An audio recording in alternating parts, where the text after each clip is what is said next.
Let's talk Tanya for the 5th of a leap year. In the last 2 days, we're talking about our ability to be able to experience two conflicting emotions at the same time. The brokenness and bitterness, which is a result from our intense awareness of our past failures and sins. And on the other side, a great joy that comes from the knowledge that our relationship with God has been restored because we've done teshuvah and we've reunited with God.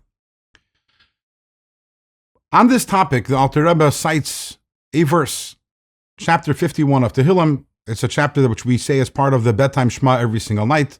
It's the chapter wherein David expresses his teshuvah for his failures.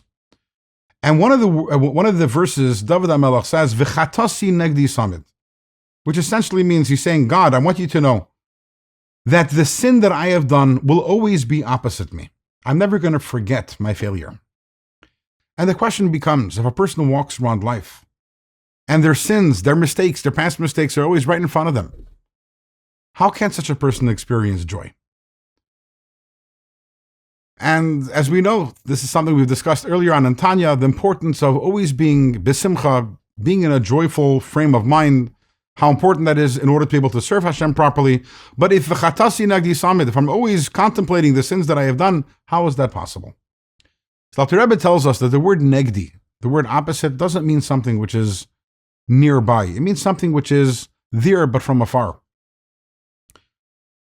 If I stick something right in front of my face, even if it's very small, it's going to take up the my entire vision.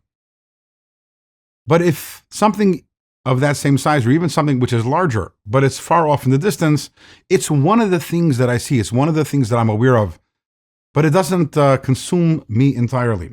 And the same thing is, we have to have awareness of our past failures, and there is that brokenness that results from that. But it's not supposed to be something which is permanently in front of us in a very, very strong way. It's supposed to be somewhere in the back of our awareness, and that allows us to be broken on the one hand, but also to be happy on the other side. In fact, Alter Rebbe says, if I'm able to manage that awareness of my past failures, but it's not something which is overwhelming my awareness at any given moment, not only is that not an impediment to being happy, it helps me in serving God with joy. And how is that? In life, we all experience difficulties. Whether it's difficulties we experience by the hand of God, so to say, acts of God, whether it's humiliations or other sorts of slights that we have from other human beings, and we tend to get angry and hold grudges. But if I am aware of my past failures, my past sins, and I understand that each one of these times that I'm experiencing the pain, I'm experiencing the humiliation and the suffering, it's actually bringing me atonement, and it's wiping away more and more of my sin, that is something which allows me to accept life without anger, without grudges. So actually having that awareness is helpful. But at the same time, okay, it's helpful for me to accept all the different difficulties that I have in life. But can I be truly happy because of those difficulties?